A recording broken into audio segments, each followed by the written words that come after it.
J'accueille avec plaisir notre ami parlementaire, Philippe Vigier, qui est porte-parole national de l'UDI, qui est, je crois, également l'un des responsables du nouveau centre. Absolument. Oui. Je suis très heureux d'être au Mans cet après-midi, d'être à côté d'Alain Pigeot, et qui, je crois, a très bien résumé la situation, de retrouver Annick, de retrouver Benoît Hubert, Yves Brochard, naturellement le président de la fédération, tous ceux qui, depuis de longs mois, ont œuvré pour élaborer cette équipe autour d'Alain Pigeot.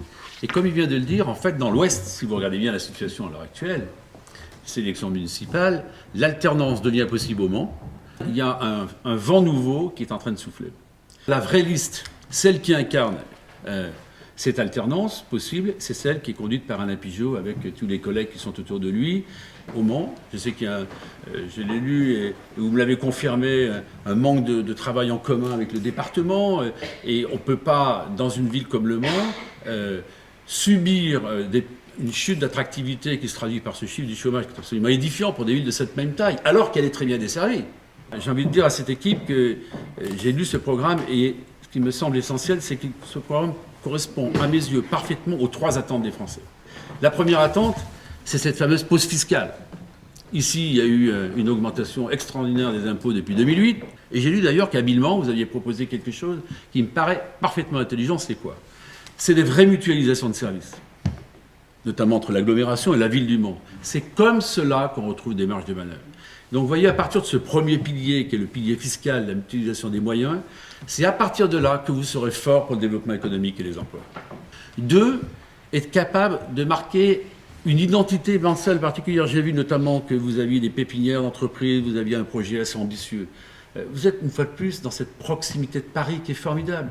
Des villes comme les vôtres se battent pour la desserte TGV. Et vous avez cet atout formidable pour le développement économique.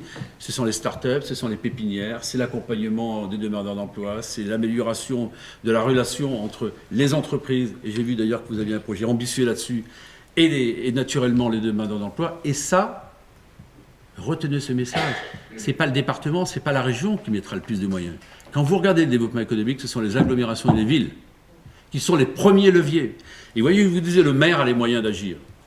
Le maire a les moyens d'agir à condition d'avoir une politique ambitieuse sur ce sujet-là. La deuxième chose sur laquelle je voulais insister, nos concitoyens veulent une vraie démocratie au quotidien. Et ça, j'ai vu dans ce projet que vous aviez là-dessus un certain nombre de propositions très concrètes. Les comités de quartier, c'est indispensable. Des relais dans les quartiers. De faire un référendum sur des projets structurants, ça me paraît important. C'est essentiel d'associer les habitants. Et il faudra, avec Internet, avec les réseaux sociaux, être plus à l'écoute encore de nos concitoyens. Parce qu'ils sont, c'est vrai, en situation d'exigence des décideurs publics, de l'action publique que nous incarnons. Et je suis persuadé que là, il y a les moyens, j'insiste là-dessus, de recréer du lien entre les habitants et les décideurs que nous sommes. Et j'ai vu notamment que vous étiez prêt à examiner, lors des séances du conseil municipal, des propositions de conseil de quartier. C'est essentiel de faire passer un état d'esprit. Et quand on fait cela, vous voyez, tout ça, ça participe à une certaine vision de la démocratie dans une ville, dans une agglomération, surtout que vous êtes une grande ville. Vous êtes une grande agglomération. Donc vous avez un poids économique, un poids social, un poids sociétal majeur. Et donc, il y a autour de ce pilier-là, me semble-t-il, un message à construire, des propositions à formuler.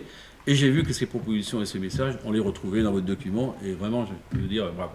Troisième chose, celui de la sécurité, parce que nos concitoyens sont attachés à la sécurité.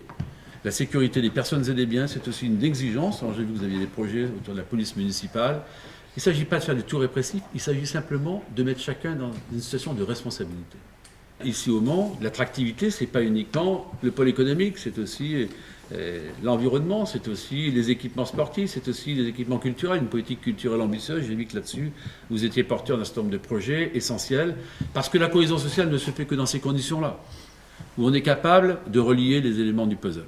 Donc vous voyez qu'il y a un véritable espoir qui est en train de naître dans cette ville, et moi je suis simplement venu leur dire allez-y, foncez, parce que ces villes ont un rôle majeur. Je terminerai là-dessus. Parce que les villes comme Le Mans font partie de cette très grande couronne autour de Paris, donc qui est à 200 km, avec des villes de taille de 100 000, 200 000 habitants, des agglomérations puissantes, qui font partie de l'armature urbaine de notre pays. Je voudrais terminer là-dessus. Parce que la compétitivité, ce n'est pas uniquement Paris. La compétitivité, vous irez la chercher dans les territoires. Cette compétitivité, elle s'articule autour, évidemment, de la capacité l'environnement pour les entreprises de se développer, mais une qualité de vie au quotidien. Et cette qualité de vie au quotidien, eh bien, vous êtes vraiment, me semble-t-il, en capacité de l'incarner. Il faut libérer les énergies. Il faut libérer les enthousiasmes. Il faut libérer l'espoir. Pardonnez-moi, les maires qui sont ici et ailleurs, dans ces grandes villes de l'Ouest, sont avant tout les relais de M. Hollande. Les électeurs ne doivent pas se tromper. Si oui ou non, ils veulent faire passer un message au gouvernement, le 23 mars, c'est aussi de dire stop. Voilà le message d'encouragement, de soutien que je venais apporter à cette belle équipe. Et cette belle équipe qui va, j'en suis persuadé, créer une surprise. Merci beaucoup.